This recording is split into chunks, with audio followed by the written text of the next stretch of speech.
पिला माने आज आम जीव विज्ञान नवम श्रेणी जीव विज्ञान स्नायु टिश्यू विषय पढ़ा एवं ए स्नायु टिश्यू होची एक विशेष धरणर टिश्यू।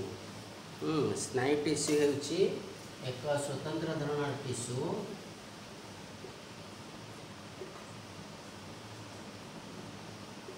स्नायु टिश्यू यह उद्दीपना ग्रहण करने सहित प्रतिक्रिया प्रदर्शन करिथाए।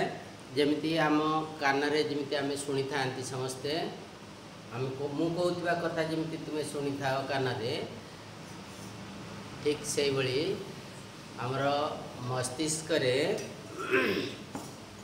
मस्तिष्क सुषुम्ना कांड एवं शरीर प्रत्येक अंश रे थिबा स्नायु टिश्यू गुडी करे रही था एवं ये जो स्नायु टिश्यू गुडी को स्नायु कोश को नहीं गठित तेणु स्नायु कोश को स्नायु टिश्यूर गाठनिक और क्रियात्मक एकक बोली कहुए। एठारे ये जो स्नायु कोशर गठन संबंध में देखा बर्तमान से स्नायु कोश संबंध में आलोचना करवा। ये स्नायु कोश होची शरीर सबुठार दीर्घतम कोश। स्नायु कोश रे मुख्यतः तीनोटी अंश थाए। गोटे थाए कोशपिंड एवं कोशपिंड एवं यार आकृति अंडा परी यार स्नायु कोश तरल रस को स्नायु रस कहुए। एथिरे न्यष्टि रही था एवं अनेक गुड़िए निसेल कणिका रही था कोशपिंड रही था न्यष्टि एवं कोशपिंड रु अनेक सूक्ष्म सरु सरु शाखा सब बाहरी थाए या कहुए डेंड्रन। कौन कहुए डेंड्रन। तेणु यह द्वारा स्नायु कोश संवेद को ग्रहण करिता एवं कोशपिंडर अन्य एक प्रांत बाहर लंबा अंशटी को कहुए एक्सन एवं एक्सन शेष छोट छोट शाखा को कहुए कौन इटा एक्सन इटा डेंड्रन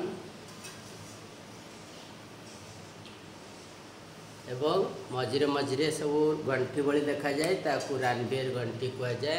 मझिरे मझिरे सब माइलिन युक्त होता है। तेणु ये जो स्नायु कोशर आक्सन्न शेष भाग अन्य एक स्नायु कोशर अन्य एक स्नायु कोशर डेंड्राइटर खूब निकट रे थाए। तेणु ये दुईटी जाकर मिलन स्थल को सिनाप्स बोली कहुए। तबे एठारे ये जो सिनाप्स जगार एसिटिल कोलिन नामक एक प्रकार रासायनिक पदार्थ क्षरित होता है एवं ये अंतिम डेंड्रियार अंतिम भाग रे सिनाप्टिक वेसिकल थाए जो एसिटिल कोलिन नामक एक रासायनिक क्षरण होता है एवं से स्नायविक आवेग से रासायनिक पदार्थ मध्य दे गोटे कोश रु आ गोटे कोश को स्थानांतरित होता है। तेज बर्तमान आम स्नायु कोशर कार्य संबंध में आलोचना करवा। स्नायु कोशर कार्य होची यह स्नायविक आवेग को संचरण करिता है एवं स्नायविक आवेग मुख्यतः विद्युत रासायनिक क्रिया द्वारा होता है। यही आवेग संचरण बेले सोडियम और पोटासियम भली केतेगुड़िए पदार्थ चार्जित अवस्था रे कार्य करथांती एवं एसिटिल कोलिन नामक रासायनिक पदार्थ र समन्वय जोगु आवेगटी गोटे कोशरु अन्य गोटे कोश को संचालित होता है। तेणु यही प्रक्रिया को विद्युत रासायनिक क्रिया बोली कहुए। आम शरीर प्रत्येक जानत एवं अजाणत क्रिया ये स्नायु टिश्यू द्वारा नियंत्रित होता है। पिला माने ए संबंध रे तुमे दशम श्रेणी आउ टिके अधिका पढ़िबो। एबे देखा आज आम पेशी टिश्यूर गठन प्रकार और कार्य संबंध में आलोचना कले। पुणी आम स्नायु टिश्यूर गठन और कार्य संबंध में आलोचना करवा।